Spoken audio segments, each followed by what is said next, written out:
Je m'appelle Anthony. J'ai 32 ans. Et la semaine dernière, au somptueux mariage de mon propre frère, ma mère m'a regardé dans les yeux et m'a dit que je ne valais pas une assiette.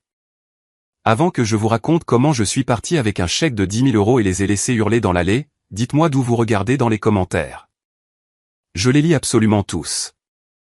Vous savez, il y a un silence particulier qui s'installe dans une pièce quand quelque chose de vraiment embarrassant se produit. Ce n'est pas un silence calme. C'est un silence bruyant, lourd, qui pèse sur vos tympans. J'ai ressenti ce silence au milieu d'une foule de 300 personnes. Ça a commencé au moment où je suis sorti du taxi. Le lieu était le domaine Whitmore à Greenwich, Connecticut. Si vous n'êtes jamais allé à Greenwich, imaginez un endroit où l'herbe est entretenue avec des ciseaux à ongler où l'air sent la vieille fortune et le jugement. Ce n'était pas juste un mariage. C'était un couronnement. Mon frère Julian épousait Isabella Whitmore. Les Whitmore sont le genre de famille qui a un blason sur leur papier à lettres et des bâtiments à leur nom dans les universités. Ma famille était à l'aise, mais nous n'étions pas ça. Mon père, Richard, était un cadre intermédiaire avant de prendre sa retraite. Et ma mère, Catherine, a passé toute sa vie à essayer de convaincre le monde qu'elle est plus importante qu'elle ne l'est. Pour elle, ce mariage était le Super Bowl.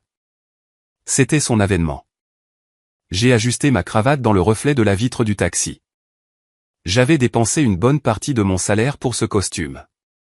C'était un costume bleu marine de chez Brooks Brothers, taillé sur mesure pour être parfait.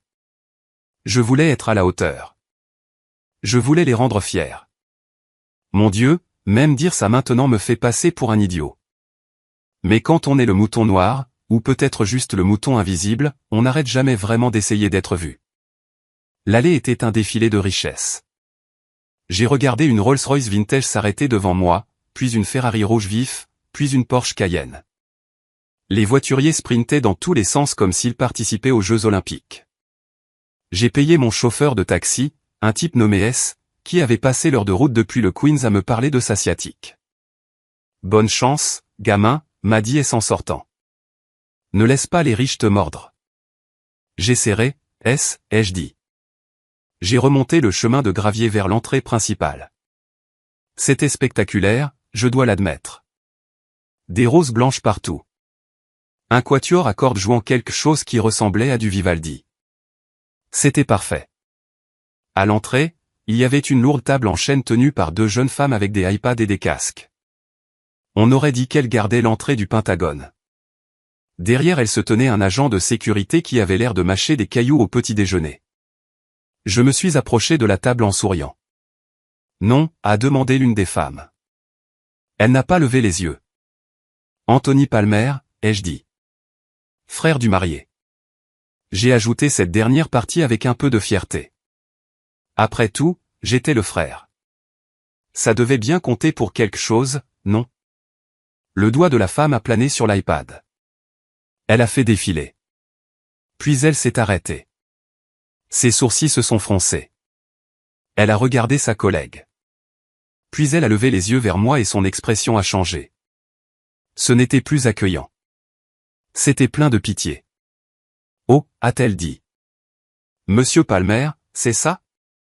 Elle n'a pas pris la pile de badges plastifiés dorés qui se trouvaient sur la table. Ces badges avaient les noms des invités imprimés en calligraphie. Au lieu de cela, elle a cherché sous la table. Elle a sorti un bac en plastique. À l'intérieur se trouvaient quelques badges gris sur des cordons bon marché. Tenez, a-t-elle dit en m'en tendant un. Je l'ai pris. Il semblait fragile dans ma main. J'ai regardé le texte. Invité à accès limité. C'était tout. Pas de nom, pas de numéro de table, juste, invité à accès limité, dans une police sans serif grasse qui semblait appartenir à un panneau d'avertissement d'entrepôt. Je suis désolé, ai-je dit en riant nerveusement. Je pense qu'il y a une erreur. Je suis le frère de Julian. Le témoin. Enfin, pas le témoin, mais de la famille. La femme s'est mordu la lèvre. Elle a regardé par-dessus mon épaule, évitant mon regard. J'ai des instructions strictes, monsieur. C'est le bon badge pour vous. Des instructions de qui? De la mère du marié. Mon estomac s'est noué. Comme si j'avais avalé une pierre. Ma mère? Oui, monsieur. Elle a été très précise. Je suis resté là, tenant ce morceau de plastique gris, tandis qu'un couple derrière moi, des amis des Whitmore, attendait clairement avec impatience. L'homme portait un smoking qui coûtait probablement plus cher que ma voiture. Excusez-moi, a dit l'homme. Nous sommes en retard. Je me suis écarté, hébété. J'ai accroché le badge à mon revers. Il jurait horriblement avec le costume bleu marine. On aurait dit une étiquette de prix sur un article en solde. J'ai franchi le portail, la tête me tournant, accès limité. Qu'est-ce que ça voulait même dire? N'avais-je pas le droit d'utiliser les toilettes? N'avais-je pas le droit de respirer l'air? J'ai aperçu ma mère près de la fontaine. Catherine Palmer était dans son élément. Elle portait une robe couleur champagne qui scintillait sous le soleil de l'après-midi. Ses cheveux étaient coiffés en un chignon haut, rigide de laque. Elle tenait salon avec un groupe de femmes qui semblaient toutes partager le même chirurgien plastique. Elle m'a vu. Son sourire n'a pas vacillé, mais ses yeux. Ses yeux sont devenus froids. Elle s'est excusée et a glissé vers moi. Elle ne m'a pas serré dans ses bras. Elle n'a pas dit « Tu es élégant, Anthony ». Elle a tendu la main et a tapoté le badge gris sur ma poitrine. « Rentre ça dans ta veste pendant les photos », a-t-elle chuchoté. Sa voix était basse, un sifflement que seul moi pouvais entendre. « Maman, qu'est-ce que c'est ?» ai-je demandé en brandissant le badge. La fille à l'entrée a dit. « Baisse la voix », a-t-elle cassé, souriant à un serveur qui passait. « Nous sommes au domaine Whitmore, Anthony. Ne me fais pas honte. » Te faire honte? Je porte un badge qui dit accès limité au mariage de mon propre frère. Qu'est-ce qui se passe? Elle a soupiré. Le genre de soupir qu'on adresse à un bambin qui n'arrête pas de demander pourquoi le ciel est bleu. Elle m'a pris le bras et m'a tiré derrière une grande escultée, à l'abri des regards des invités principaux. Écoute, Anthony, a-t-elle dit. Ce mariage, c'est un événement très complexe. Les Whitmore ont beaucoup d'obligations. Des partenaires commerciaux, des politiciens, des gens très importants pour l'avenir de Julian. D'accord, ai-je dit. Et l'espace est limité. Extrêmement limité. La tente de réception a une capacité strictement limitée. Les codes de sécurité incendie, tu sais. Je l'ai dévisagé. Les codes de sécurité incendie. Oui. Donc, nous avons dû faire des coupes difficiles. J'ai senti le sang quitter mon visage. Des coupes. Maman, je suis le frère du marié. Je sais, a-t-elle dit en me tapotant le bras avec dédain. Et c'est pourquoi tu es là pour la cérémonie. Nous ne voudrions pas que tu manques les vœux. C'est la partie importante, n'est-ce pas? L'union spirituelle. Mais le badge, ai-je dit. Qu'est-ce que accès limité veut dire? Elle a regardé autour d'elle pour s'assurer que personne n'écoutait. Puis elle s'est penchée vers moi. Ça veut dire pas d'assiette, Anthony. J'ai cligné des yeux. Pardon? Ça veut dire que tu n'as pas de place au dîner, a-t-elle dit, sa voix factuelle. Tu peux rester pour le cocktail.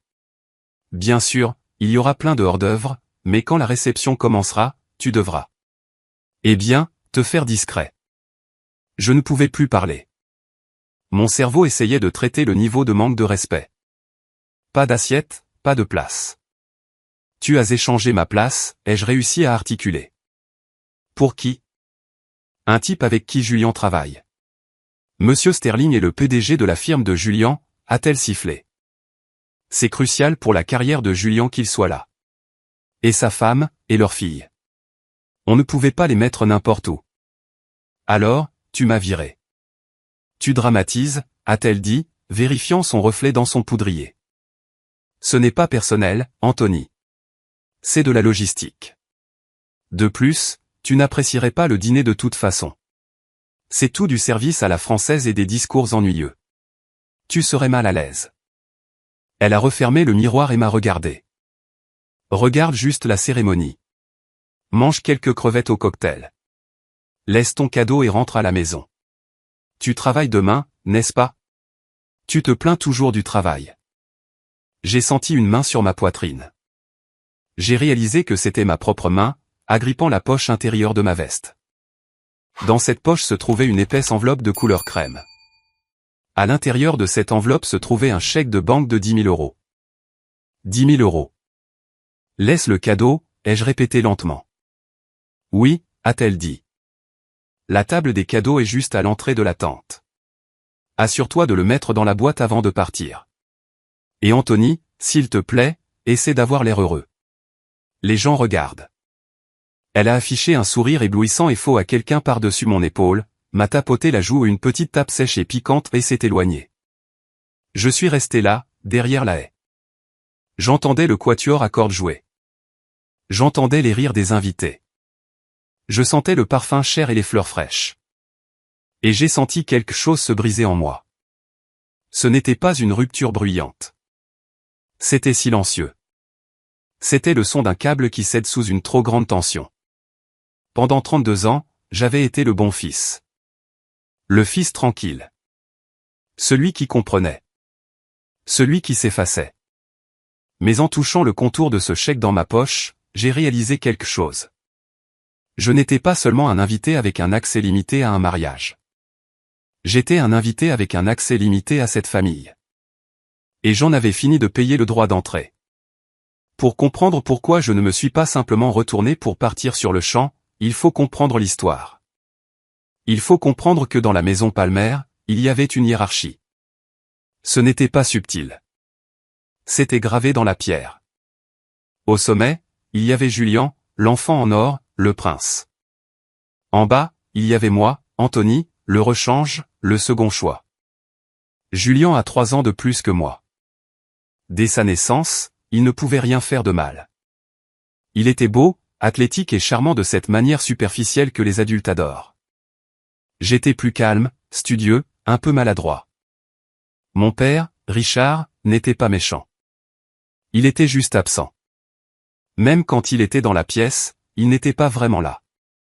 Il voulait une vie tranquille. Et la meilleure façon d'avoir une vie tranquille était de donner à Catherine exactement ce qu'elle voulait.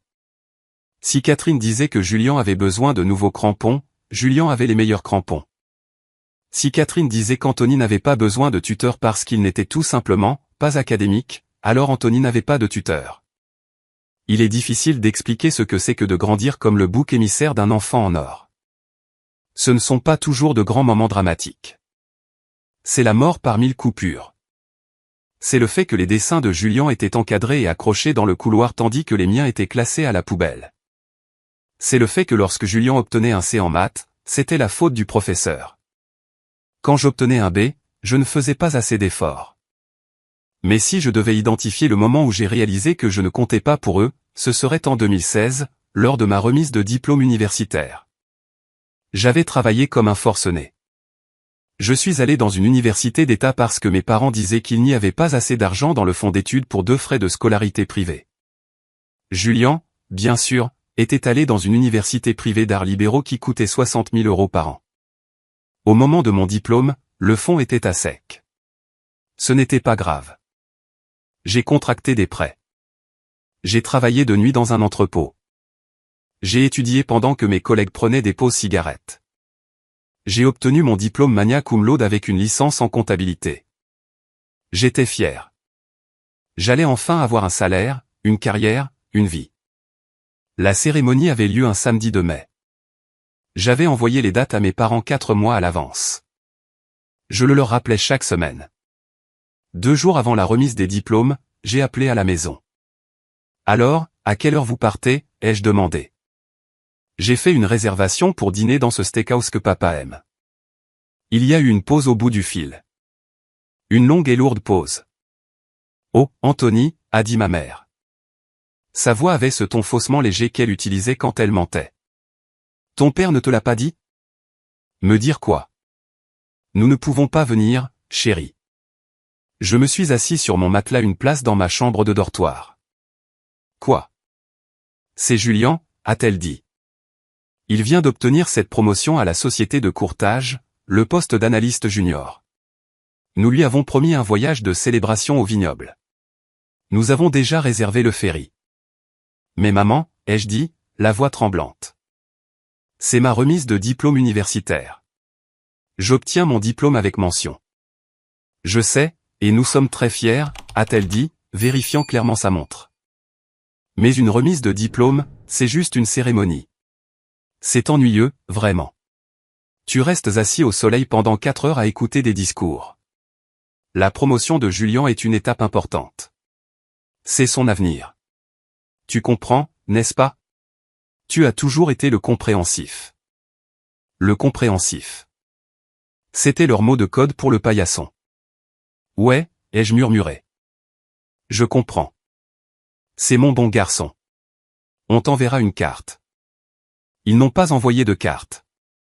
Le jour de ma remise de diplôme, j'étais assis dans une mer de toge noire. J'ai regardé les autres étudiants saluer leur famille dans les gradins. J'ai vu des pères pleurer, des mères brandir des pancartes. J'ai regardé la place vide où mes parents auraient dû être. J'ai traversé cette scène, serré la main du doyen et pris mon diplôme. Personne n'a applaudi. Personne n'a crié mon nom. Enfin, ce n'est pas tout à fait vrai. Une personne l'a fait. Tante Sarah. Sarah est la sœur cadette de ma mère. Mais elles sont aux antipodes l'une de l'autre. Là où Catherine est vanité et glace, Sarah est chaleur et terre. C'est une architecte paysagiste qui conduit une Subaru déglinguée et ne se teint pas les cheveux gris. Elle se tenait dans la dernière rangée, agitant frénétiquement la main. Après la cérémonie, je l'ai trouvée sur le parking. Elle m'a serré si fort dans ses bras que mes côtes ont craqué. Je suis désolé, Ant, a-t-elle dit. Elle était la seule à m'appeler Ant. Ce sont des imbéciles. De parfaits imbéciles. C'est pas grave, ai-je menti. Ce n'est pas grave, a-t-elle dit avec ferveur. Mais tu as fait ça. Toi, pas eux. Souviens-toi de ça. Elle a fouillé dans son sac à main et en a sorti une petite boîte emballée. Je sais que ce n'est pas grand-chose, a-t-elle dit. Les affaires ont été calmes ce trimestre. Je l'ai ouverte. C'était un stylo plume. Pas un Mont Blanc ou quelque chose de fou, mais un beau stylo solide et lourd. Gravé sur le côté se trouvaient mes initiales. AP, pour signer tous ces gros contrats que tu vas obtenir. Elle a souri. J'ai toujours ce stylo. En fait, j'ai utilisé ce même stylo pour signer le chèque de banque pour le cadeau de mariage de Julian. Pourquoi est-ce que j'essayais encore? Pourquoi, après la remise des diplômes, après les anniversaires manqués, après les comparaisons constantes, je courais encore après leur approbation? Parce que l'espoir est une chose dangereuse, surtout l'espoir d'un enfant qui veut juste que ses parents le regardent. Je pensais que si je devenais assez brillant, ils le remarqueraient. Alors, j'ai travaillé. J'ai trouvé un emploi dans une entreprise de taille moyenne. J'ai travaillé 60 heures par semaine. J'ai obtenu ma licence d'expert comptable. J'ai commencé à gravir les échelons. Pendant ce temps, Julian progressait malgré ses échecs. Il s'est fait virer de la société de courtage pour conflit de personnalité, ce qui signifiait qu'il était arrogant et paresseux. Il a enchaîné quelques emplois de vendeur. Mais dans le récit de mes parents, Julian était toujours en train d'explorer des opportunités ou de consulter. Quand il a finalement décroché un emploi dans une banque d'investissement, grâce à une relation de mon père, ma mère a agi comme s'il avait fondé la banque lui-même. Julian est un visionnaire, disait-elle lors des dîners. Anthony est. Eh bien, Anthony est comptable, très stable, très sûr. Sûr, ennuyeux, invisible. Puis sont venues les fiançailles. Julian a rencontré Isabella lors d'un gala de charité. En 6 mois, il y avait une bague à son doigt de la taille d'une patinoire. Ma mère est passée à la vitesse supérieure. C'était ça, la connexion Whitmore. C'était son ticket d'entrée dans les cercles de la haute société dont elle avait toujours été exclue. Nous devons faire bonne impression, nous a-t-elle dit lors du dîner du dimanche. Les Whitmore sont de la vieille fortune, du vrai argent. Nous ne pouvons pas avoir l'air de banlieusards. Elle a regardé avec insistance ma Honda Civic garée dans l'allée. Anthony, a-t-elle dit, tu auras besoin d'un nouveau costume pour la fête de fiançailles. Et d'une nouvelle coupe de cheveux. Va chez le coiffeur de Julian. Je paierai. J'ai un coiffeur, ai-je dit. Et mes cheveux vont bien. Ils sont médiocres, a-t-elle dit en sirotant son vin. Nous avons besoin d'excellence. Ce soir-là, alors que j'aidais à débarrasser la table, parce que Julian n'allait certainement pas le faire, j'ai surpris une conversation de mes parents dans le salon. Le père d'Isabella a posé des questions sur les garçons aujourd'hui, a dit mon père. Oh. La voix de ma mère s'est animée. Que as-tu dit? Je lui ai parlé du portefeuille de Julien. Il a été impressionné. Puis il a demandé pour l'autre. Anthony. Mon Dieu. Ma mère. Que lui as-tu dit? J'ai juste dit qu'il faisait des déclarations de revenus. Je suis resté vague. Je ne voulais pas ennuyer Arthur. C'est un titan de l'industrie, Catherine. Il ne veut pas entendre parler de codes fiscaux. Bien, a-t-elle dit. Gardons Anthony en arrière-plan pendant les événements du mariage. Il est juste. Il n'a pas l'étincelle, Richard. Ce n'est pas le genre de personne des Whitmore. Je suis resté dans la cuisine, tenant un plat de lasagne sale. Pas le genre de personne des Whitmore. C'est à ce moment-là que l'idée s'est formée. J'allais leur prouver qu'ils avaient tort. Je n'allais pas le faire avec des mots. Je n'allais pas le faire en argumentant. J'allais le faire avec de l'argent. C'est triste, n'est-ce pas, que je pensais que la seule façon d'acheter l'amour de mes parents était littéralement de l'acheter. Mais c'est là où j'en étais. J'ai décidé que j'offrirais à Julien et Isabella le cadeau de mariage le plus généreux que je pouvais me permettre. Un cadeau qui ferait tomber la mâchoire de mes parents. Un cadeau qui les forcerait à dire « Waouh, Anthony a réussi. Anthony est généreux. Anthony a sa place. » J'ai fixé le chiffre, 10 000 euros. Pour un gars vivant dans le Queens, remboursant des prêts étudiants et essayant d'économiser pour une maison, 10 000 euros était une montagne, mais j'allais la gravir. Les fiançailles ont eu lieu il y a 3 ans. Cela signifiait que j'avais 3 ans pour économiser. J'ai appelé ça Opération Reconnaissance. J'ai fait le calcul. Pour économiser 10 000 euros en 3 ans, en plus de mon loyer, de mes prêts et de mes frais de subsistance, je devais presser chaque centime jusqu'à ce qu'il crie. J'ai arrêté de sortir. Mes amis m'envoyaient des SMS, « Hey, Ant, on va au match » ou « Happy Hour chez Aurelius ». Je répondais, « Je peux pas, boulot ». Je ne mentais pas. J'ai pris un deuxième emploi. Le jour, j'étais comptable principal, gérant des audits. La nuit et le week-end, je faisais de la comptabilité en freelance pour de petites entreprises. Je faisais les impôts pour des plombiers, des fleuristes, des graphistes indépendants. Quiconque avait besoin de remplir un formulaire chedulcé, j'étais leur homme. Ma vie est devenue un flou de feuilles de calcul. Je vivais de nouilles instantanées et de sandwichs au beurre de cacahuète. J'ai annulé mes services de streaming. J'ai annulé mon abonnement à la salle de sport et j'ai commencé à courir dans le parc, gratuitement. Mes chaussures, une belle paire d'Oxford que je portais au bureau, ont développé un trou dans la semelle. Au lieu d'en acheter de nouvelles, j'ai découpé un morceau de carton d'une boîte de céréales et je l'ai mis à l'intérieur. Je remplaçais ce carton tous les matins. Je me souviens d'une nuit d'hiver en rentrant du métro. Il neigeait et la gadoue s'infiltrait à travers le carton dans ma chaussure. Mes orteils étaient gelés, engourdis. J'étais épuisé. Mes yeux brûlaient d'avoir fixé des écrans pendant 14 heures. J'ai regardé la vitrine d'une agence de voyage. Il y avait une affiche pour un complexe hôtelier au Mexique. Seulement 900 euros pour une semaine. J'avais 4 000 euros sur mon compte d'épargne pour le mariage à ce moment-là. J'aurais pu y aller. J'aurais pu réchauffer mes orteils gelés dans le sable. Mais j'ai pensé au visage de ma mère. J'ai pensé au regard qu'elle portait à Julien. Ce regard d'adoration. Je voulais ce regard. Juste une fois. Je suis passé devant l'agence de voyage et je suis rentré chez moi pour manger un autre bol de ramen. Pendant que je m'affamais, la machine de planification du mariage consumait tout sur son passage. Ma mère était obsédée. Elle était constamment au téléphone avec des organisateurs, des fleuristes et des traiteurs.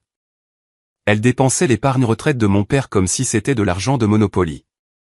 Nous payons pour le dîner de répétition, a-t-elle annoncé fièrement. Et les fleurs, et l'orchestre. Les Whitmore couvrent le lieu et le traiteur, bien sûr, mais nous devons faire notre part. Faire notre part signifiait apparemment vider leur compte de retraite individuel. Environ 6 mois avant le mariage, les choses ont commencé à devenir bizarres. Ça a commencé par une discussion sur la contribution familiale. J'étais en visite chez mes parents pour Pâques. Nous étions assis dans le salon. Julien était là, tapotant sur son téléphone, faisant probablement semblant de conclure une affaire. Alors, a dit ma mère en joignant les mains. Le mariage approche. Ce sera l'événement de la saison. Eleanor Whitmore m'a dit que le gouverneur pourrait venir. C'est super, maman, ai-je dit. Nous préparons un cadeau familial pour le couple, a-t-elle dit en me regardant. Ton père et moi leur donnons un acompte pour une maison dans le Westchester. Nous pensions que ce serait bien si nous présentions un seul gros chèque de la part de la famille Palmer. J'ai fait une pause. Un seul gros chèque. Oui. Donc, quoi que tu prévois de donner, tu peux simplement le virer sur mon compte et je l'ajouterai au total. De cette façon, ça a l'air plus substantiel. J'ai vu le piège immédiatement. Si je lui donnais mon argent, il disparaîtrait dans le cadeau de la famille Palmer. Mon nom n'y serait pas. Ce serait juste, de la part de papa, maman et Anthony. Je préférerais donner mon cadeau séparément, ai-je dit. Ma mère a froncé les sourcils. Anthony, ne sois pas difficile. C'est plus propre comme ça. Ce n'est pas une question de propreté, ai-je dit. J'économise depuis longtemps. Je veux le leur donner moi-même. Julien a levé les yeux de son téléphone. On parle de combien, frérot? 500 €? Fais juste un Venmo à maman et évite les tracas. 500 €. Il pensait que c'était le plafond de mes capacités. C'est un peu plus que ça, ai-je dit calmement. Eh bien, a reniflé ma mère.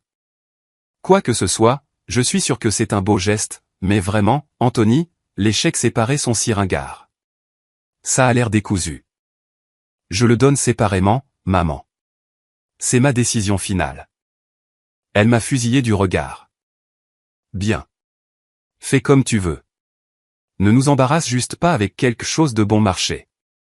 Je n'ai rien dit. J'ai juste touché la poche où je gardais mon reçu de banque. 9 200 €. Presque là. Puis est venue la fête de fiançailles. Elle s'est tenue sur un bar en rooftop à Manhattan. Très chic, très cher. Je suis arrivé à l'heure, portant mon meilleur costume, avant d'acheter celui de Brooks Brothers. Je suis entré et j'ai cherché la table de la famille. J'ai vu mes parents assis avec les Whitmore. Julien et Isabella tenaient salon au centre. Je me suis approché. Salut tout le monde, ai-je dit. Ma mère m'a regardé comme si j'étais un serveur qui avait apporté la mauvaise commande. Oh, Anthony, a-t-elle dit. Tu es là. Oui, je suis là. Il y a une place? Elle a fait un geste vague vers le bar. Les tables sont réservées pour les mariés et la famille immédiate. Je suis de la famille immédiate, ai-je dit. Je suis le frère. Eh bien, nous n'avons plus de chaises aux tables principales, a-t-elle dit, sans me regarder dans les yeux. Pourquoi ne prends-tu pas un verre au bar? La cousine Béatrice est par là quelque part. J'ai regardé la table. Il y avait des sièges vides, mais ils n'étaient pas pour moi. Je suis allé au bar. J'ai commandé un whisky. Sec.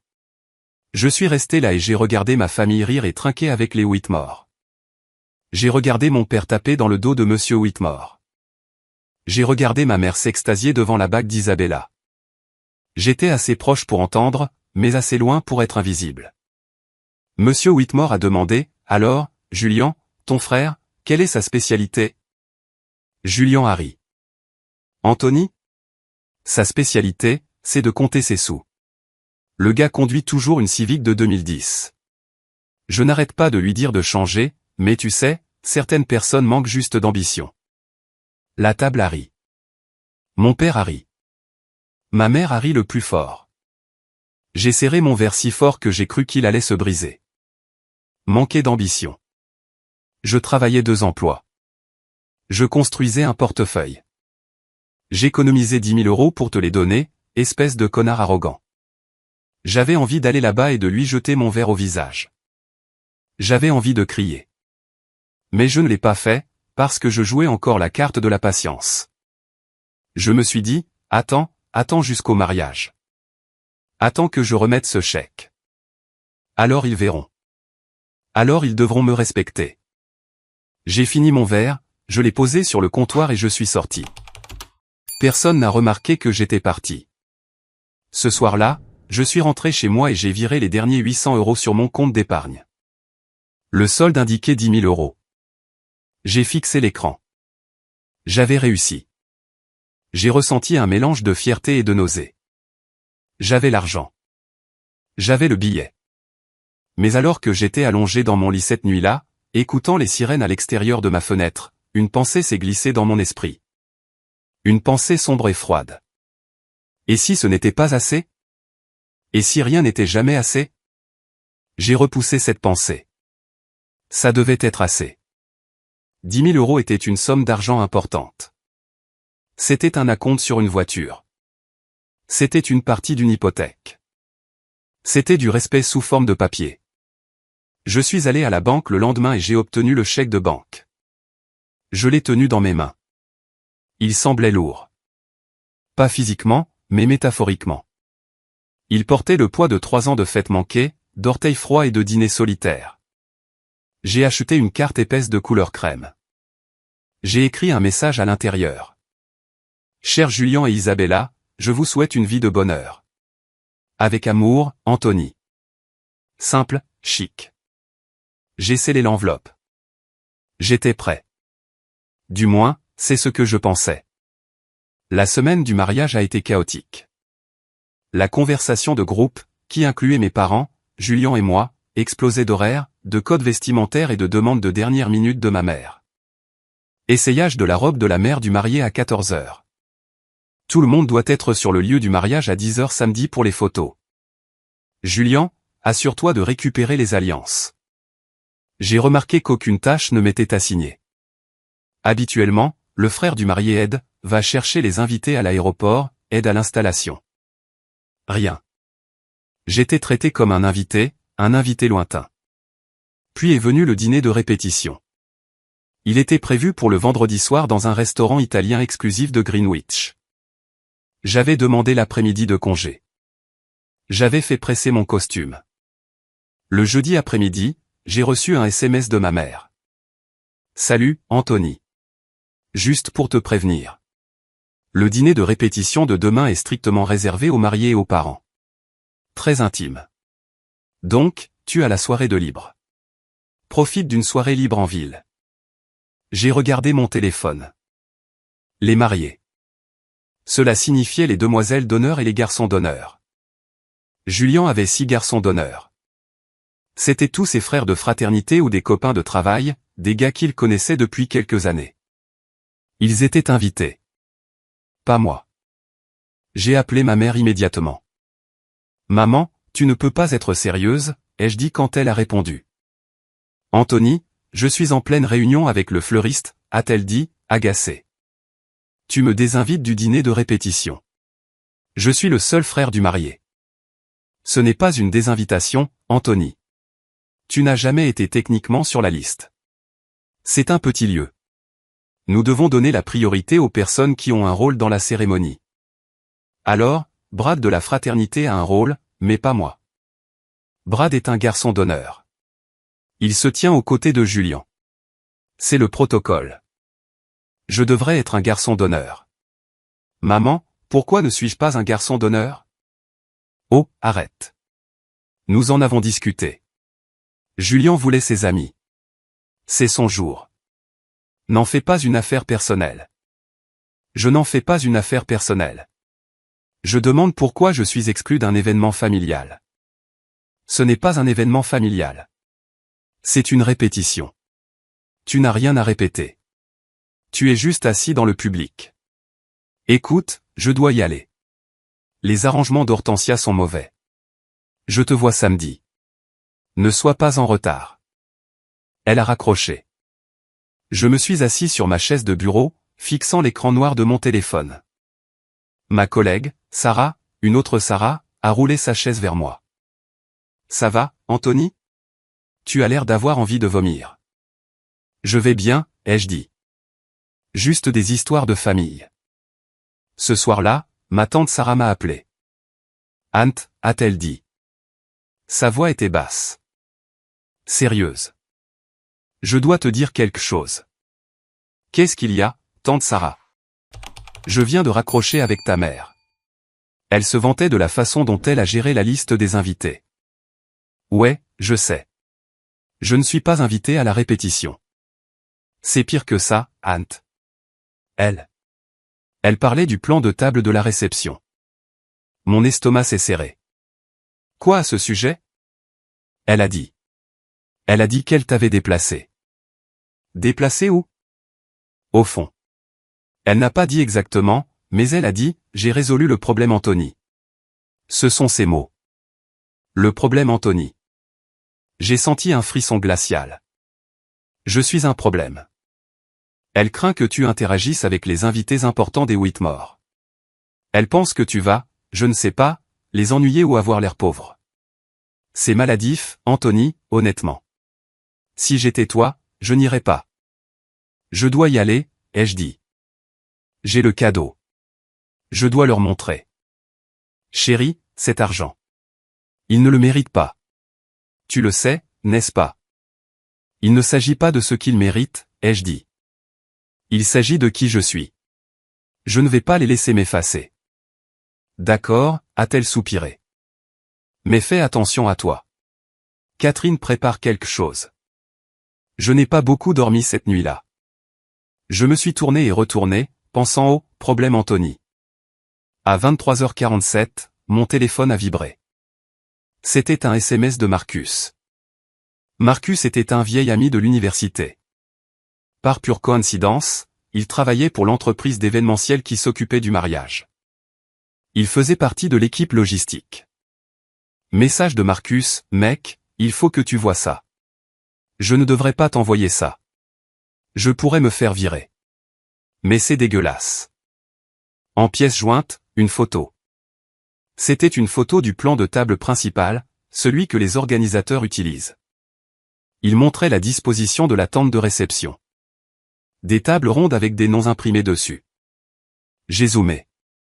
Table 1, la table d'honneur, marié, parents.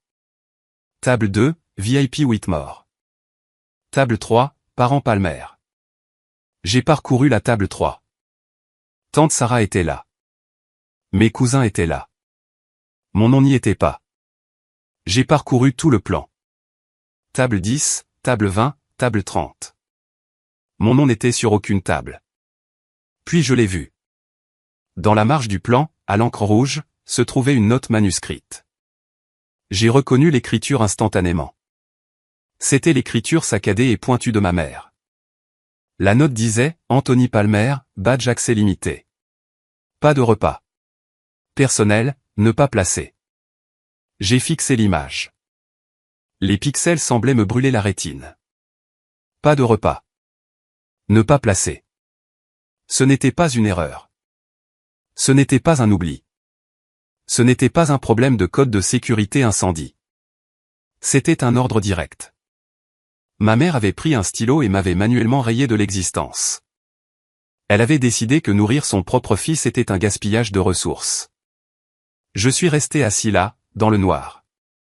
La colère n'est pas venue tout de suite. Ce qui est venu en premier, c'est un étrange sentiment de clarté. Pendant des années, je m'étais battu contre un brouillard. Je m'étais demandé si j'étais fou.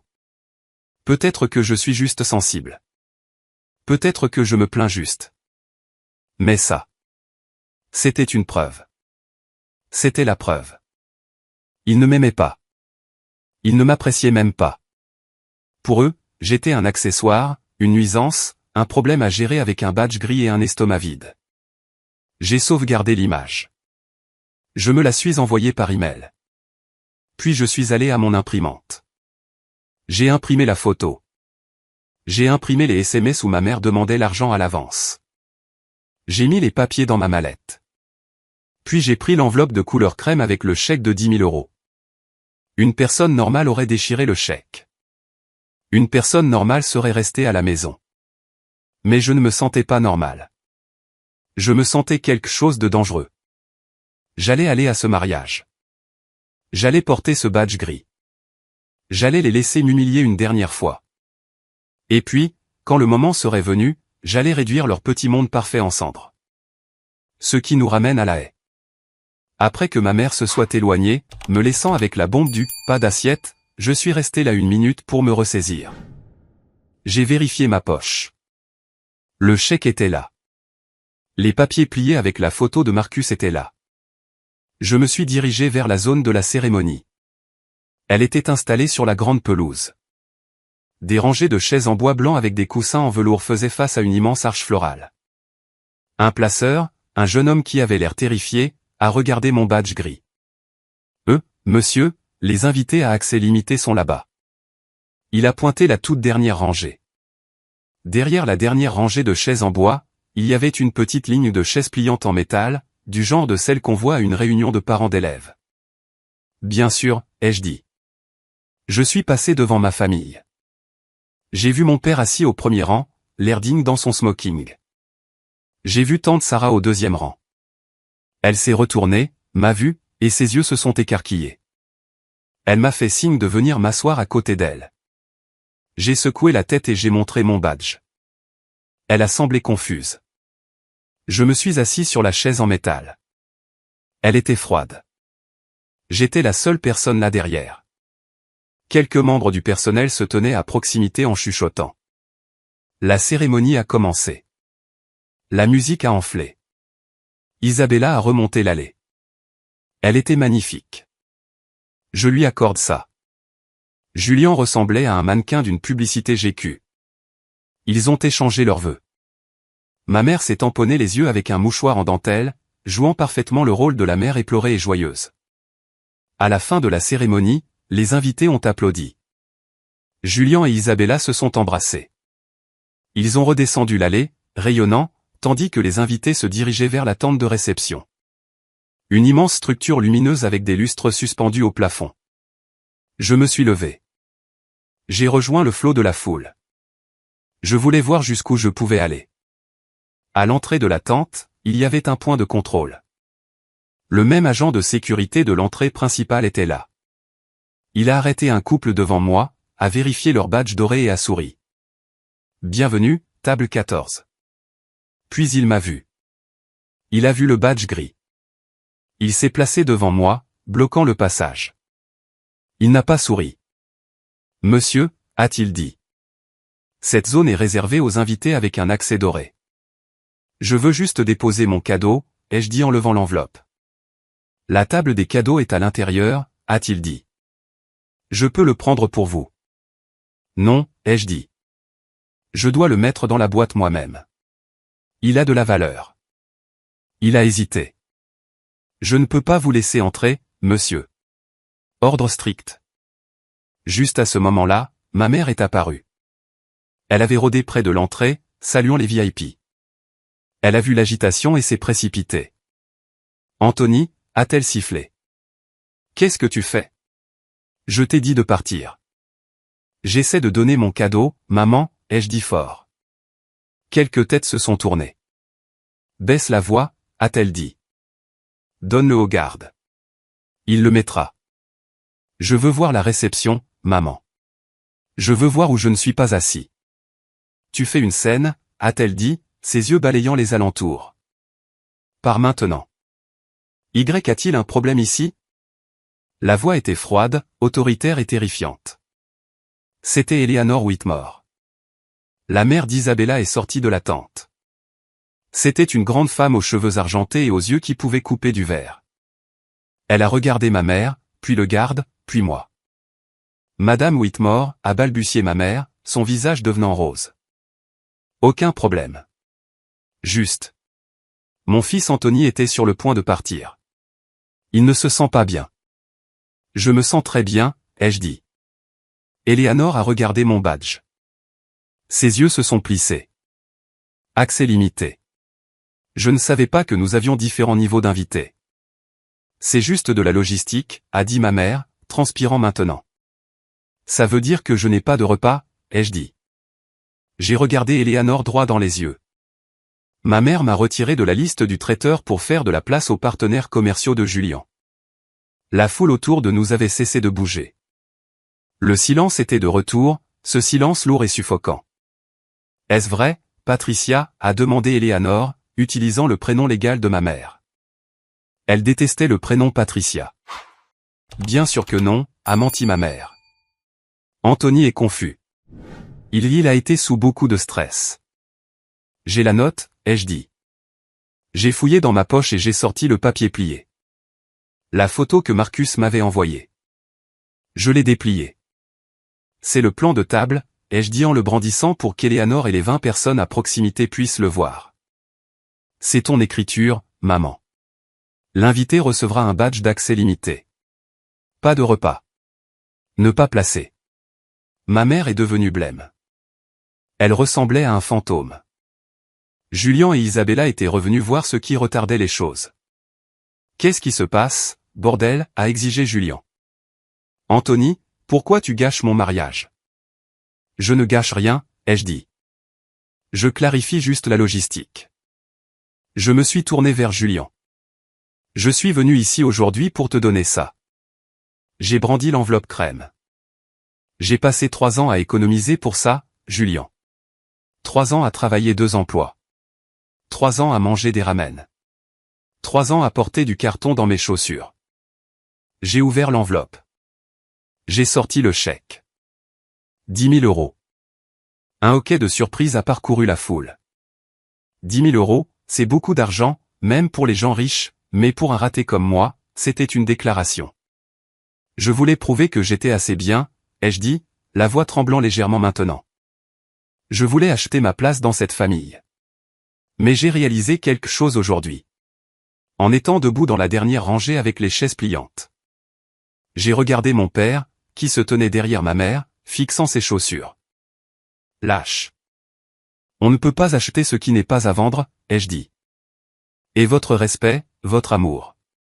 Ce n'est pas que je ne peux pas me le permettre. C'est que c'est de la contrefaçon. Ce n'est pas réel. Je me suis tourné vers Eleanor. Madame Whitmore, je m'excuse pour la perturbation. Vous avez une belle maison. Puis j'ai regardé ma mère. Tu voulais la place. Tu l'as eue. Tu voulais économiser de l'argent sur une assiette. Tu l'as économisé. J'ai brandi le chèque une dernière fois. Et vous n'aurez pas besoin de ça. J'ai plié le chèque et l'ai remis dans ma poche. Anthony, a hurlé ma mère. Ce n'était pas un cri sophistiqué. C'était un hurlement guttural de cupidité. C'est pour le couple. Tu ne peux pas le reprendre. Regarde-moi faire, ai-je dit. Tu voles ton frère, a crié Julien en s'avançant agressivement. Eleanor Whitmore s'est interposée entre nous. Elle a posé une main sur la poitrine de Julien. Arrête, a-t-elle commandé. Elle a regardé ma mère avec une expression de pur dégoût. Patricia, a dit Eleanor, sa voix glaciale. Vous avez refusé une place à votre propre fils au mariage de son frère tout en attendant un cadeau de 10 000 € de sa part. C'était un malentendu, a sangloté ma mère.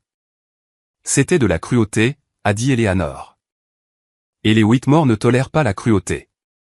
Elle s'est tournée vers moi. Allez-y, Anthony, a-t-elle dit doucement. Gardez votre argent. Achetez-vous quelque chose de bien. Vous méritez mieux que ça. Merci, ai-je dit. Je me suis retourné. La mère d'invité s'est écartée pour moi. J'ai descendu le chemin de gravier blanc, passé les Rolls-Royce, passé les roses. Je n'ai pas regardé en arrière. J'ai marché vite. Mon cœur battait dans ma poitrine comme un marteau-piqueur. L'adrénaline inondait mon système. Je me sentais étourdi, pris de vertige, mais incroyablement puissant. J'ai atteint le portail principal. Mon chauffeur de taxi, S, n'était pas allé loin. Il était garé un peu plus bas sur la route, en train de manger un sandwich. Je lui avais dit d'attendre au cas où, mais je ne pensais pas être de retour en 20 minutes. Je lui ai fait signe. Il s'est approché. Déjà de retour, a-t-il demandé en mâchant. La nourriture était si mauvaise. Je ne suis pas resté pour la nourriture, ai-je dit en ouvrant la portière. Roulez. Roulez, c'est tout. Attends. J'ai entendu crier. J'ai regardé en arrière vers le domaine. Julien courait le long de l'allée. Il sprintait, les pans de son smoking flottant dans le vent. Il avait l'air ridicule. Anthony, arrête. S m'a regardé dans le rétroviseur. Vous voulez que je m'arrête? J'ai hésité. Une partie de moi voulait le laisser sur place, mais une autre partie, celle qui avait besoin de clore le chapitre, voulait entendre ce qu'il avait à dire. Donnez-lui une seconde, ai-je dit. Julien a atteint la voiture, à bout de souffle. Son visage était rouge. Il a attrapé la poignée de la portière. Qu'est-ce qui ne va pas chez toi, bordel, Alta-Teil? Tu as la moindre idée de ce que tu viens de faire? J'ai économisé 10 000 euros, ai-je dit calmement. Tu as humilié maman. Tu m'as humilié. Eleanor est furieuse. Elle menace d'annuler les toasts de la réception. Papa fait des palpitations. Pas mon problème, Julien. Pas ton. Nous sommes une famille. On ne fait pas ça à sa famille. J'ai ri. C'était un son sec et rauque. Famille, ai-je dit. Une famille te donne une place à table. Une famille ne te donne pas un badge gris qui dit accès limité. Une famille n'aurait pas ton nom à l'encre rouge. Je n'étais pas au courant pour le badge, a-t-il menti. Je pouvais dire qu'il mentait. Ses yeux se sont déplacés vers la gauche. Ne me mens pas, ai-je dit. Tu savais. Tu sais toujours ce que maman fait. Tu t'en fichais juste parce que ça t'arrangeait. Tu voulais le PDG là-bas. Tu voulais le prestige. J'étais juste le sacrifice. Écoute, a-t-il dit, changeant de ton. Il est passé en mode vendeur. Réparons ça. Reviens. Donne le chèque. Fais un petit discours d'excuse. Dis que tu étais ivre ou quelque chose comme ça. On peut arranger ça. Je m'assurerai que tu aies une place. On ajoutera une chaise à la table d'honneur. Je l'ai dévisagé. Il pensait vraiment que j'étais si pathétique. Il pensait qu'il pouvait claquer des doigts et que je rentrerais dans le rang. Tu ne comprends vraiment rien, ai-je dit. Je ne négocie pas pour une place, Julien. Je quitte la table. Anthony, s'il te plaît, a-t-il dit, le désespoir s'insinuant dans sa voix. Isabella pleure. Son père pose des questions sur mes finances. Il pense. Il pense que nous sommes des monstres. Eh bien, ai-je dit en remontant la vitre. Si le chapeau te va, mets-le. Anthony, n'ose pas partir. Anthony. Allez-y, ai-je dit à SS à appuyer sur l'accélérateur. Le taxi a démarré en trombe, laissant mon frère debout dans un nuage de poussière, paraissant de plus en plus petit dans le rétroviseur. Mon téléphone a commencé à sonner immédiatement. Maman, maman, papa, maman. J'ai regardé l'écran s'allumer.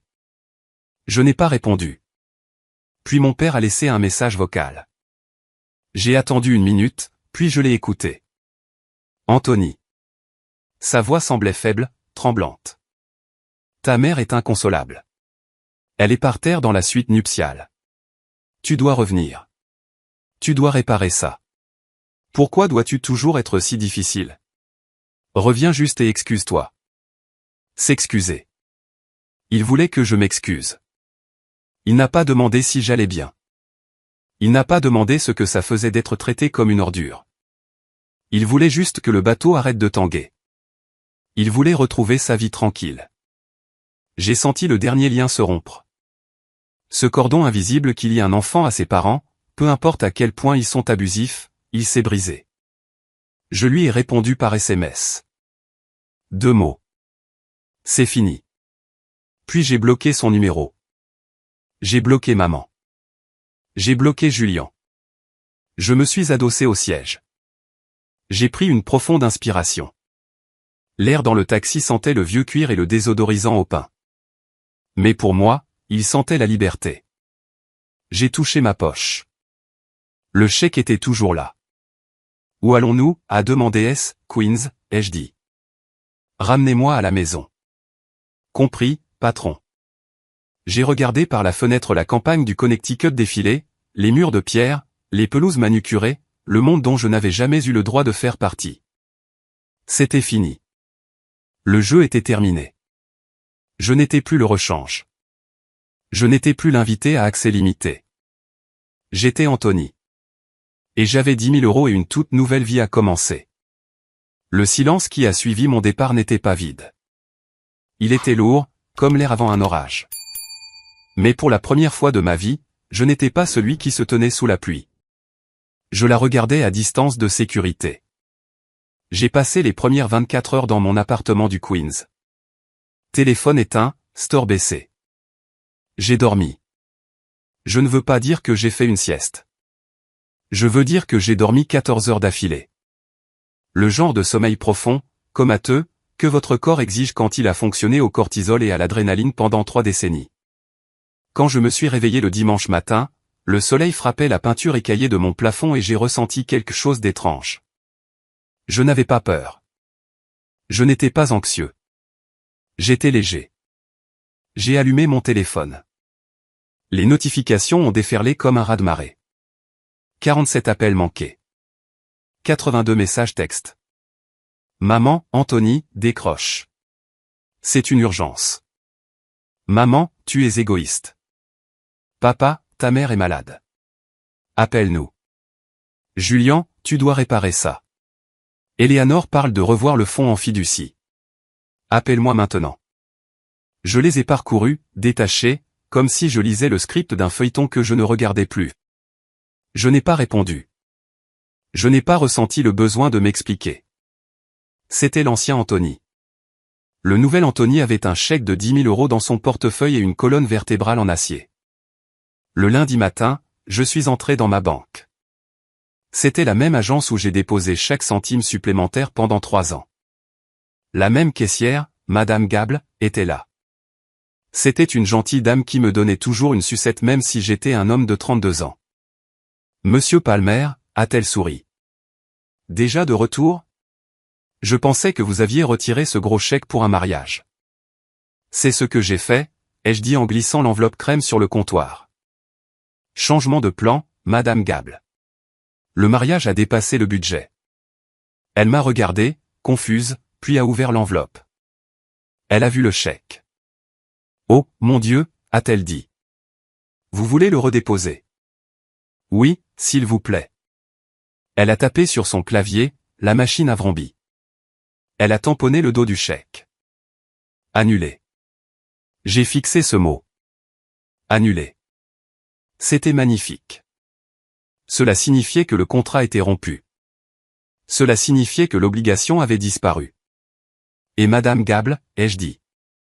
J'aimerais transférer ceci sur un compte d'épargne à haut rendement. Je pense à économiser pour un acompte. Pour moi. Cela semble être une merveilleuse idée, a-t-elle rayonné. Sortir de cette banque, voir mon solde de retour à 5 chiffres, était mieux que n'importe quelle séance de thérapie. Je me suis acheté un café chic, un latte au lait d'avoine qui coûtait 7 €, et je n'ai ressenti aucune culpabilité. Ce soir-là, tante Sarah est passée. Elle a apporté de la nourriture chinoise à emporter et une bouteille de vin. Elle avait l'air épuisée mais suffisante. Raconte, ai-je dit en lui tendant un verre. Que s'est-il passé après mon départ? Sarah a pris une longue gorgée de vin et a souri. Oh, Anthony, c'était biblique. C'était les noces pourpres sans les épées. Elle m'a tout raconté. Apparemment, après la disparition de mon taxi, Eleanor Whitmore n'a pas laissé tomber. Elle a emmené mes parents et Julien dans un salon privé à l'intérieur du domaine. Sarah n'était pas dans la pièce, mais la porte était mince, et Eleanor a une voix qui porte. Elle les a détruits, a dit Sarah en prenant une boulette. Elle a dit à Catherine qu'une famille qui traite son propre sang comme des ordures n'est pas une famille avec laquelle elle veut faire des affaires. Elle a vraiment utilisé le mot affaire. Elle sait que Catherine voit ce mariage comme une transaction. Et Julien, ai-je demandé. Julien a essayé de rejeter la faute sur un malentendu avec l'organisatrice du mariage. Eleanor a fait venir l'organisatrice dans la pièce. L'organisatrice leur a montré l'email de ta mère. Celui qui confirmait le badge d'accès limité. Julien est resté silencieux. Est-ce qu'on les a laissés manger, ai-je demandé en plaisantant à moitié. La réception a continué, a dit Sarah. Mais l'ambiance était morte. La moitié des invités chuchotaient à propos du frère qui était parti. Catherine a passé toute la nuit dans les toilettes à pleurer, ou à faire semblant de pleurer pour obtenir de la sympathie. Richard est juste resté assis à la table d'honneur à boire du scotch comme si c'était de l'eau. Et Isabella, pauvre fille. Elle a regardé Julien comme si elle ne l'avait jamais vu auparavant. Elle restera avec lui, cependant, ai-je dit. Peut-être. Sarah a haussé les épaules. Mais la dynamique du pouvoir a changé. Les Whitmore savent exactement qui sont les Palmer maintenant. Ils ne sont plus la respectable famille de banlieue. Ils sont les arrivistes qui affament leur propre fils. Ce genre de tâche ne part pas avec du champagne. Entendre ça m'a donné une satisfaction sombre. Je ne voulais pas que leur vie soit ruinée. Pas vraiment. Je voulais juste qu'ils ressentent une fraction de la petitesse que j'avais ressentie toute ma vie. 2 semaines plus tard, la deuxième tuile est tombée. Ou plutôt, la deuxième porte s'est ouverte. J'étais au travail, plongé dans un audit complexe pour une entreprise de construction. Mon patron, Monsieur Henderson, a frappé à ma porte. Monsieur Henderson est un homme de peu de mots. Il est de la vieille école, croit au travail acharné, à l'intégrité et au café noir. Palmer, a-t-il dit. Mon bureau. J'ai attrapé mon bloc-notes, mon cœur battant un peu nerveusement. Ai-je foiré l'audit? Je me suis assis en face de son immense bureau en acajou. Il m'a regardé par-dessus ses lunettes. J'ai entendu une rumeur, a-t-il dit. Je me suis figé. Oh mon Dieu, est-ce que ma mère l'a appelé? Elle est assez folle pour appeler mon patron. Une rumeur, ai-je couiné. J'ai joué au golf avec Arthur Whitmore ce week-end, a dit Henderson. Mon sang s'est glacé. Bien sûr, Greenwich est une petite ville pour les gens riches. Arthur m'a raconté une histoire très intéressante sur le mariage de sa fille, a continué Henderson. À propos d'un jeune homme qui s'est défendu contre un traitement assez médiocre. Un jeune homme qui a refusé d'être manqué de respect, même par sa propre famille. J'ai baissé les yeux sur mes mains. Monsieur Henderson, je suis désolé si cela apporte. Arrêtez, a-t-il dit. Il s'est penché en avant. Arthur m'a dit que ce jeune homme, c'était vous. Est-ce vrai? Oui, monsieur.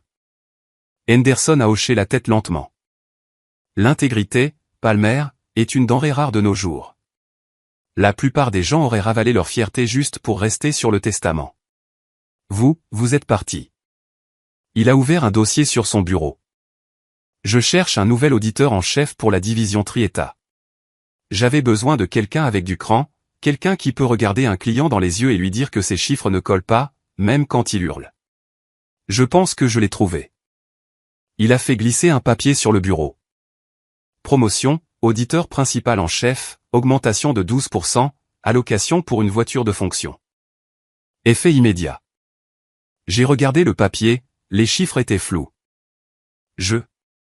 Merci, monsieur. Je ne vous décevrai pas. Je sais que non, a-t-il dit. Maintenant, sortez d'ici. Et Palmer, achetez-vous un meilleur costume. Je suis sorti de ce bureau en me sentant pousser des ailes. Ma famille avait essayé de me rabaisser, de me réduire jusqu'à ce que je rentre dans leur petite boîte des accès limités. Mais le monde, le vrai monde, me voyait différemment. Avec la promotion et les 10 000 € économisés, j'ai fait mon prochain pas. J'ai déménagé. J'ai trouvé un appartement à Astoria. Ce n'était pas un palais, mais c'était à des années-lumière du studio en sous-sol dans lequel je pourrissais. C'était un 2 pièces au dernier étage d'un immeuble sans ascenseur. Il avait des parquets qui craquaient de manière accueillante et, surtout, il avait une immense baille vitrée qui donnait sur un parc. De la vraie lumière du soleil. J'ai passé un week-end à emménager. Sarah m'a aidé. Nous avons acheté des plantes, des succulentes, parce que j'ai entendu dire qu'elles sont difficiles à tuer, comme moi. Nous avons acheté un tapis qui unifiait la pièce. La première nuit dans mon nouvel appartement, je me suis assis sur mon balcon. J'ai regardé les enfants jouer au football dans le parc en contrebas. J'ai bu une bière. J'ai réalisé que je n'avais pas pensé à Julien ou à ma mère depuis 2 jours. Mais je savais que je devais clore la boucle. Ils envoyaient toujours des SMS, laissaient toujours des messages vocaux qui allaient des excuses larmoyantes aux menaces voilées d'être déshérités. Comme s'il restait quelque chose après le mariage. J'ai ouvert mon ordinateur portable. Je me suis assis à mon nouveau bureau, un bureau en chêne robuste que j'ai acheté avec mon propre argent. J'ai écrit un email. Objet, concernant l'avenir. Ah, maman, papa, Julien. Je vous écris ceci pour nous faire gagner du temps à tous. J'ai reçu vos messages. J'ai entendu les messages vocaux. Je ne suis plus en colère. La colère demande de l'énergie, et je ne suis plus disposé à dépenser mon énergie pour vous. Pendant 32 ans, j'ai essayé de gagner une place à cette table. Je pensais que si j'étais assez bon, assez brillant ou assez généreux, vous me verriez enfin. Je réalise maintenant que le problème n'était pas ma vision. C'était la vôtre. Vous n'avez pas de fils nommé Anthony. Vous avez un accessoire nommé Anthony. Et je démissionne de ce rôle. Je garde l'argent. Je garde ma dignité. Et je garde mes distances. Ne venez pas à mon appartement. N'appelez pas mon travail. Si vous continuez à me harceler, j'impliquerai la police. Ce n'est pas une négociation. C'est une limite. Je vous souhaite le meilleur. J'espère que les photos du mariage sont magnifiques. J'espère qu'elles en valaient la peine. Anthony. J'ai survolé le bouton « Envoyer » avec ma souris. Une partie de moi, le petit garçon qui voulait juste que sa mère le serre dans ses bras, a hésité. Est-ce trop dur? Est-ce définitif? Puis je me suis souvenu du badge gris. Pas de repas. J'ai cliqué sur « Envoyer ». J'ai fermé l'ordinateur portable. J'ai pris une profonde inspiration. L'air dans mon nouvel appartement était frais. Il sentait le terreau et la cire à parquet, et la nourriture taillée à emporter qui attendait sur le comptoir. Il sentait ma vie. 6 semaines plus tard, les feuilles du parc de l'autre côté de la rue viraient alors et au cramoisi. L'automne à New York est quelque chose de spécial. C'est une saison de changement, de dépouillement de l'ancien pour se préparer au nouveau. C'était approprié. Tante Sarah était assise sur mon canapé, sirotant une tasse de thé. Elle était venue tous les dimanches depuis le mariage. Nous avions développé une nouvelle tradition. Les dimanches de la santé mentale. Nous prenions le petit déjeuner, regardions de mauvais films et existions simplement dans un espace où personne ne nous jugeait.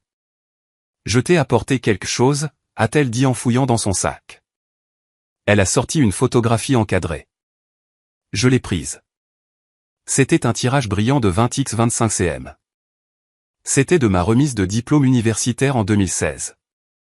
Sur la photo, je portais ma toge, tenais mon diplôme et souriais comme un idiot. Mon bras était autour de tante Sarah. Nous étions les deux seules personnes sur la photo. L'arrière-plan était flou, juste une mer d'inconnus, mais nos sourires étaient nets et clairs. J'ai trouvé ça dans mon grenier, a-t-elle dit doucement. Je l'ai gardé toutes ces années. J'ai toujours détesté ce jour à cause de ce qu'ils t'ont fait. Mais en la regardant maintenant, je vois autre chose. Que vois-tu, ai-je demandé, traçant le verre avec mon pouce. Je vois un survivant, a-t-elle dit. Je vois un jeune homme qui s'est présenté pour lui-même quand personne d'autre ne le ferait. Tu as l'air heureux là, Ant. Malgré tout, tu as l'air heureux. J'ai regardé de plus près. Elle avait raison. Il y avait une résilience dans ce sourire, un défi. Je détestais cette photo, ai-je admis. Elle me rappelait que j'étais seul. Tu n'as jamais été seul, a dit Sarah fermement. Tu cherchais juste l'amour dans le mauvais entrepôt. Tu frappais à une porte qui était murée, chérie, mais j'étais juste là, à l'entrée latérale, avec la clé. J'ai accroché la photo au mur au-dessus de mon bureau, juste à côté du badge gris. Oui, j'ai gardé le badge. Certaines personnes pourraient penser que c'est morbide. Pourquoi garder un symbole de son humiliation? Mais pour moi, ce rectangle de plastique gris n'était pas un symbole de honte. C'était un trophée. C'était le catalyseur. Sans ce badge, sans cet acte spécifique de cruauté mesquine, je serais peut-être encore là-bas. Je serais peut-être encore en train de manger les miettes de leur table, en espérant une bribe d'affection. Je leur aurais peut-être donné l'argent. J'aurais peut-être passé les 10 prochaines années à essayer d'acheter un amour qui n'a jamais été à vendre. Ce badge m'a libéré. Nous sommes restés assis en silence pendant un moment, regardant le vent faire voler les feuilles dehors. As-tu eu de leurs nouvelles, ai-je demandé. Je n'avais pas vérifié mon dossier de numéro bloqué depuis des semaines. Catherine m'a appelé hier, a dit Sarah. Elle joue la victime auprès de quiconque veut bien l'écouter. Elle dit aux gens que tu as une dépression nerveuse, et c'est pourquoi tu les as coupés de ta vie. Elle ne peut pas admettre la vérité, Anthony. Si elle admet qu'elle t'a blessé, elle doit admettre qu'elle a des défauts. Et les narcissiques ne peuvent pas faire ça. Ça les briserait. Et Julian? Julian a des difficultés, a-t-elle dit avec une grimace. Isabella est enceinte. J'ai cligné des yeux. Waouh. Ouais, mais apparemment les Whitmore ont insisté sur un contrat de mariage post-nuptial. En fait, ils verrouillent les actifs. Ils ne lui font pas confiance. Ils pensent que la pomme ne tombe pas loin de l'arbre. Julian est tenu en laisse très courte. J'ai ressenti une pointe de pitié, pas assez pour l'appeler, mais assez pour réaliser qu'être l'enfant en or est sa propre sorte de prison. Il était piégé dans un monde d'attente et d'amour conditionnel. S'il glisse, il tombe. J'étais déjà tombé, et j'ai découvert que le sol était assez solide pour se tenir debout. Je suis content d'être sorti de là, ai-je dit. Tu n'es pas seulement sorti, Ant, a dit Sarah en me serrant la main. Tu es libre. J'ai regardé autour de mon appartement. J'ai pensé à mon travail, ma promotion, mon compte en banque, ma tranquillité d'esprit. J'ai réalisé que la famille ne se résume pas à l'ADN que vous partagez. Ça, c'est juste de la biologie. C'est un accident de naissance. La vraie famille, c'est celle qui est présente. La vraie famille, c'est la tante qui t'encourage quand tes parents sont en vacances. La vraie famille, c'est le patron qui reconnaît ton intégrité. La vraie famille, c'est le chauffeur de taxi qui t'attend. La vraie famille te donne un laissez-passer à accès complet, pas un accès limité. Je me suis levé et je suis allé à la fenêtre. Le soleil se couchait, projetant de longues ombres sur la ville. J'ai ressenti un sentiment de calme qui descendait jusqu'à mes os. J'avais perdu un frère, une mère et un père. Mais je m'étais trouvé, et honnêtement, c'était le meilleur échange que j'ai jamais fait. Merci de m'avoir accompagné sur ce chemin. Je sais que ce n'était pas une histoire facile à entendre. Elle n'a pas été facile à vivre, mais je voulais la partager parce que je sais que je ne suis pas le seul à tenir un badge d'accès limité dans ma poche. Si vous lisez ceci et que vous vous reconnaissez dans mon histoire, si vous êtes celui qui donne toujours sans jamais recevoir, celui qui trouve des excuses aux gens qui vous blessent, celui qui attend un jour qui ne vient jamais, s'il vous plaît, écoutez-moi. Vous ne pouvez pas forcer les gens à vous aimer en les aimant. Vous ne pouvez pas acheter le respect.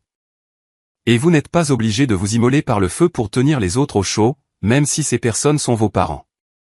Les limites ne sont pas des punitions. Elles sont une protection. Il est acceptable de quitter une table où le respect n'est pas au menu. Il est acceptable de se choisir soi-même. Je veux avoir de vos nouvelles. Quelle est la seule leçon que vous retenez de mon parcours? Ou si vous avez déjà dû vous éloigner d'une famille toxique, comment avez-vous trouvé le courage? Laissez un commentaire ci-dessous avec vos pensées ou tapez simplement le mot « bien » si vous pensez que j'ai fait le bon choix. Votre validation signifie plus que vous ne le pensez. Elle me rappelle que même si j'ai peut-être perdu ma famille biologique, j'ai trouvé une communauté de personnes qui comprennent ce à quoi ressemble la vraie valeur. Prenez soin de vous. Vous valez le prix d'entrée complet. But it gave me hope again because I was really concerned, but then I had to remember because I keep forgetting that they're just a vocal minority. Do we have any more scaffolding? Did you give me the excess scaffolding? You did. We always have more scaffolding than me. You gave it to me. I just... Oh. No. I forgot where I'd placed it. I have so much shit in my inventory.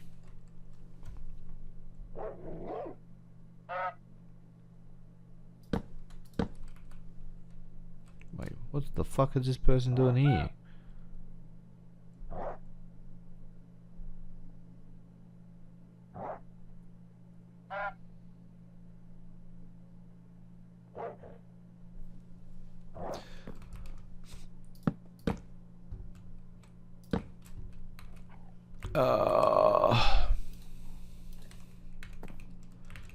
Actually, I'm just gonna go. I'm gonna break this down. I'm gonna break this side down. Ow! And then I'm going to build it up over here. Because then I can go bing bing bing bing bing bing bing bing bing bing bing bing. And it makes it more direct to where I'm going. Smart. Smart thinking, Jack. Why, thank you, Jack. You're welcome, Jack. He's talking to himself again.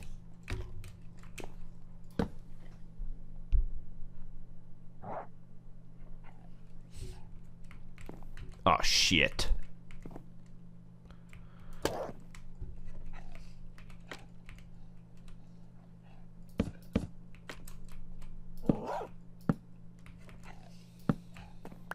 Whoa, whoa, Dwarf Lords. Thank you so much for the follow. How are you doing? How are you, Mr. Dwarlof?